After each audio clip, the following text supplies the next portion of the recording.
ఆకాశవాణి ప్రాంతీయ వార్తలు చదువుతున్నది కనపర్తి రాణి. ముఖ్యాంశాలు. ఒకే దేశం ఒకే ఎన్నిక బిల్లును కేంద్ర ప్రభుత్వం నిన్న లోక్సభలో ప్రవేశపెట్టింది. రేషన్ బియ్యం అక్రమ రవాణాపై క్షేత్రస్థాయిలో దర్యాప్తు చేస్తున్నట్లు ఆంధ్రప్రదేశ్ పౌర సరఫరాల శాఖ మంత్రి నాదెండ్ల మనోహర్ తెలిపారు. తెలంగాణ శాసనసభ సమావేశాల్లో భాగంగా క్రీడా విశ్వవిద్యాలయం, యంగ్ ఇండియా విశ్వవిద్యాలయాల చట్ట సవరణ బిల్లు, జీఎస్టీ సవరణ బిల్లులను సభ ఆమోదించింది. ఆంధ్రప్రదేశ్లో నాణ్యమైన విద్యను అందించేందుకు ఆదర్శ పాఠశాలలను ఏర్పాటు చేయనున్నట్లు పురపాలక శాఖ మంత్రి పి. నారాయణ వెల్లడించారు. తిరుమలలో వైకుంఠ ద్వార దర్శనాలకు సంబంధించిన దర్శన టికెట్లను ఈ నెల 23, 24 తేదీల్లో టీటీడీ విడుదల చేయనుంది. వార్తల వివరాలు. పార్లమెంటు శీతాకాల సమావేశాల్లో భాగంగా ఒకే దేశం ఒకే ఎన్నికకు సంబంధించిన బిల్లులను కేంద్ర న్యాయశాఖ మంత్రి అర్జున్ రామ్ మేఘ్వాల్ నిన్న లోక్సభలో ప్రవేశపెట్టారు. ఈ బిల్లుపై చర్చ జరిగింది. చర్చ అనంతరం ఈ బిల్లు ప్రవేశపెట్టడంపై ప్రతిపక్ష సభ్యులు ఓటింగ్ కోరడంతో లోక్సభ శాసనసభాపతి ఓం బిర్లా అనుమతిచ్చారు.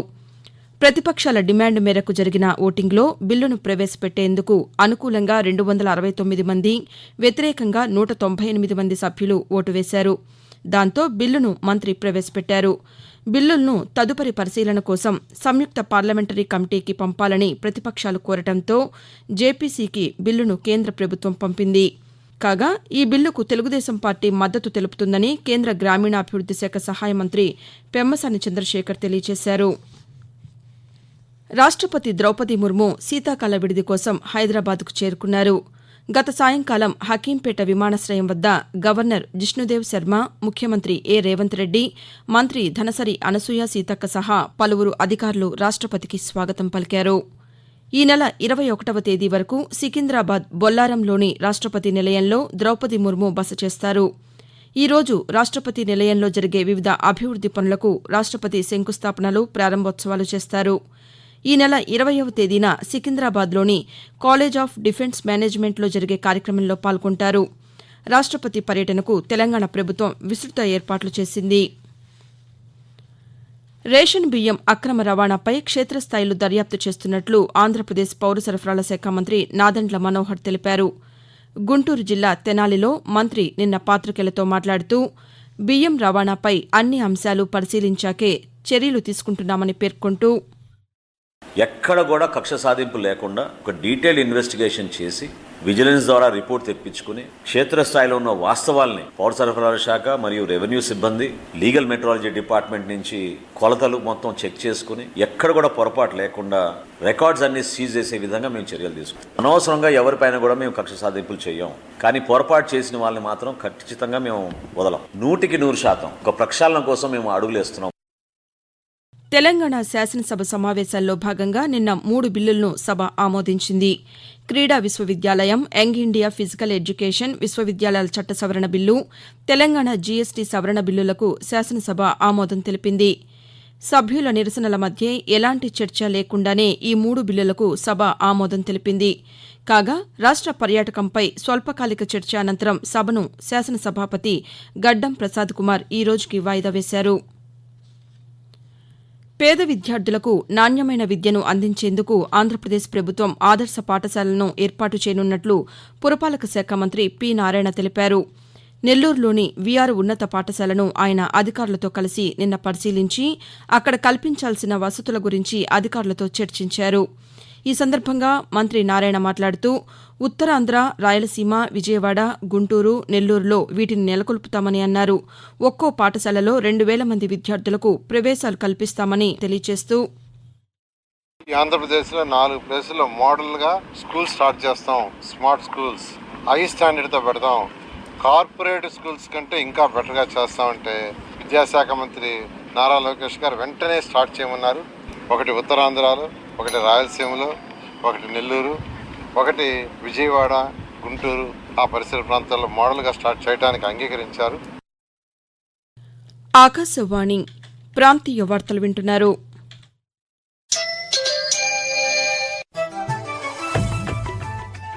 నిరంతర వార్తా విశేషాల కోసం news on air YouTube channel ను, newsonair.gov.in వెబ్సైట్ ను, ట్విట్టర్ లో ఆల్ ఇండియా రేడియో న్యూస్ ను వీక్షించండి. తెలుగు ప్రాంతీయ వార్తా విశేషాల కోసం ఆకాశవాణి న్యూస్ విజయవాడ మరియు Akashvani news Visakhapatnam YouTube channels ను వీక్షించండి.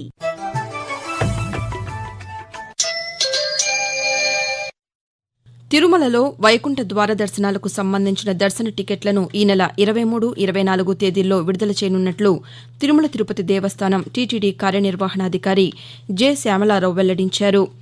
వచ్చే ఏడాది జనవరి 10 నుంచి 19వ తేదీ వరకు నిర్వహించనున్న వైకుంఠ ద్వార దర్శన ఏర్పాట్లపై టీటీడీ అధికారులతో గత రాత్రి సమీక్ష నిర్వహించారు. వైకుంఠ ద్వార దర్శనాలకు సంబంధించి తిరుపతిలో 8 కేంద్రాలు, తిరుమలలో 1 కేంద్రంలో సర్వదర్శనం టోకెన్లు కేటాయించినట్లు వెల్లడించారు. వైకుంఠ ఏకాదశి రోజున భద్రతా సిబ్బంది సమన్వయంతో తిరుమలలో ట్రాఫిక్ క్రమబద్దీకరణకు చర్యలు తీసుకోవాలని పోలీసులకు సూచించారు. ఆంధ్రప్రదేశ్లో ఆలయాల అభివృద్దికి రాష్ట ప్రభుత్వం కృషి చేస్తోందని దేవాదాయ శాఖ మంత్రి ఆనం రామనారాయణ రెడ్డి అన్నారు. నెల్లూరులో నూతనంగా నిర్మించిన దేవాదాయ శాఖ సహాయ కమిషనర్ కార్యాలయాన్ని ఆయన నిన్న ప్రారంభించారు. ఈ సందర్భంగా మంత్రి మాట్లాడుతూ త్వరలోనే 250 వేద పండితుల పోస్టులను భర్తీ చేస్తామని అన్నారు. రాష్టంలోని ఆలయాలకు చెందిన విలువైన ప్రభుత్వ భూములను పరిరక్షించేందుకు చర్యలు చేపడుతున్నామని మంత్రి పేర్కొంటూ అనేక టిట్కో కాలనీలు, వేలాది ఇళ్లు అన్నాడు మొదలుపెట్టి వాటికి ముందడుగు పడక నిలిచిపోయినటువంటి వాటినన్నింటినీ ఇవాళ మళ్ళీ ప్రోత్సహించాలి, వాటినన్నింటినీ పట్టణీకరణలో భాగంగా తీసుకురావాలి అని చెప్పి ఏ విధంగా దేవాదాయ శాఖలో ఈ ఆలయాల నిర్మాణం, అలాగే పట్టణీకరణ భాగంలో ఉన్నటువంటి టిట్కో నిర్మాణంలో కేంద్ర ప్రభుత్వ నిధుల్ని సమకూర్చుకుంటూ వీటిని ఎలా చేయాలి అనేటువంటి దానిలో గౌరవ ముఖ్యమంత్రి చంద్రబాబు నాయుడు గారితో అన్ని రకాలుగా సమాలోచనలు పూర్తి చేసి త్వరలోనే ఒక నిర్ణయం తీసుకోవడం జరుగుతుంది అని చెప్పి మనవి చేస్తాము. పేదల ఇళ్లను హైడ్రా కూల్చివేస్తుందనే ప్రచారాన్ని నమ్మవద్దని ఆ సంస్థ కమిషనర్ రంగనాథ్ కోరారు. హైదరాబాద్లో నిన్న ఆయన పాతికేయులతో మాట్లాడుతూ ఈ ఏడాది జులై తర్వాత చేపట్టిన అక్రమ నిర్మాణాలను మాత్రమే కూల్చివేస్తామని స్పష్టం చేశారు. ప్రభుత్వ విధానాలకు అనుగుణంగా చెరువుల పరిరక్షణకు కృషి చేస్తున్నామని ఆయన తెలియజేస్తూ హైడ్రా ఫామ్ అయింది జూలై 2024. ఆ తర్వాత ఏమన్నా స్ట్రక్చర్స్ వస్తే గనక, అది పర్మిషన్స్ లేకుండా ఉంటే గనక డెఫినెట్ గా వాటి మీద ఖచ్చితంగా హైడ్రా యాక్ట్ చేస్తుంది. గతంలో తీసుకున్నటువంటి పర్మిషన్స్ ఏమైనా ఉండి దానికి అనుగుణంగా కడుతుంటే గనక దాని విషయంలో కూడా హైడ్రా డెఫినెట్ గా గతంలో పర్మిషన్స్ ఆనర్ చేయాలనేటువంటి ఏదైతే ప్రభుత్వం తీసుకున్న నిర్ణయం ఉందో దానికి అనుగుణంగా యాక్ట్ చేస్తాం. బట్ జూలై తర్వాత వచ్చే పర్మిషన్స్ ఏదైనా కానీ కూడా దాన్ని పరిగణలో తీసుకోకూడదని కూడా ప్రభుత్వం నిర్ణయం చెప్పడంతో దాన్ని బట్టి ఎవరైనా తర్వాత పర్మిషన్స్ కూడా ఉంటే గనక వాటిని డెఫినెట్ గా ఆనర్ చేయకుండా వాటిని ఖచ్చితంగా డిమాలిష్ చేసేది కూడా ఉంటుంది. డిజిటల్, సైబర్ మోసాల పట్ల ప్రతి ఒక్కరికి అవగాహన ఉండాలని ప్రధానమంత్రి నరేంద్ర మోదీ సూచించారు. మన్ కీ బాత్ కార్యక్రమంలో సైతం ప్రధానమంత్రి డిజిటల్, సైబర్ మోసాల గురించి ప్రస్తావించారు. డిజిటల్ అరెస్టు పేరుతో జరుగుతున్న మోసాన్ని ఎదుర్కొనేందుకు రాష్ట ప్రభుత్వాలతో దర్యాప్తు సంస్థలన్నీ కలిసి పనిచేస్తున్నాయని చెప్పారు. కాగా ఈ డిజిటల్ అరెస్టులపై ఆకాశవాణి విజయవాడ ప్రాంతీయ వార్తా విభాగం రూపొందించిన ప్రత్యేక కార్యక్రమం ఈ రోజు ఉదయం 10 గంటలకు ప్రసారమవుతుంది. వాతావరణం.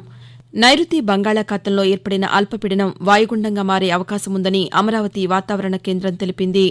దీని ప్రభావంతో ఆంధ్రప్రదేశ్లో మోస్తరు నుంచి భారీ వర్షాలు కురిసే అవకాశముందని తెలియజేసింది. ఈ రోజు శ్రీ పొట్టి శ్రీరాములు నెల్లూరు, తిరుపతి, కాకినాడ, అనకాపల్లి, విశాఖపట్నం జిల్లాల్లో వర్షాలు కురుస్తాయని, 1-2 చోట్ల భారీ నుంచి అతి భారీ వర్షాలు కురిసే అవకాశముందని, ఈ మేరకు ఆయా జిల్లాలకు ఆరెంజ్ అలర్ట్ జారీ చేసింది. అలాగే కృష్ణా, బాపట్ల, ప్రకాశం, విజయనగరం జిల్లాల్లో వర్షాలు కురిసే అవకాశముందని ఆయా జిల్లాలకు యెల్లో అలర్ట్ను జారీ చేసింది. ప్రాంతీయ వార్తలు ముగించే ముందు ముఖ్యాంశాలు మరోసారి. ఒకే దేశం ఒకే ఎన్నిక బిల్లును కేంద్ర ప్రభుత్వం నిన్న లోక్సభలో ప్రవేశపెట్టింది. రేషన్ బియ్యం అక్రమ రవాణాపై క్షేత్రస్థాయిలో దర్యాప్తు చేస్తున్నట్లు ఆంధ్రప్రదేశ్ పౌర సరఫరాల శాఖ మంత్రి నాదెండ్ల మనోహర్ తెలిపారు.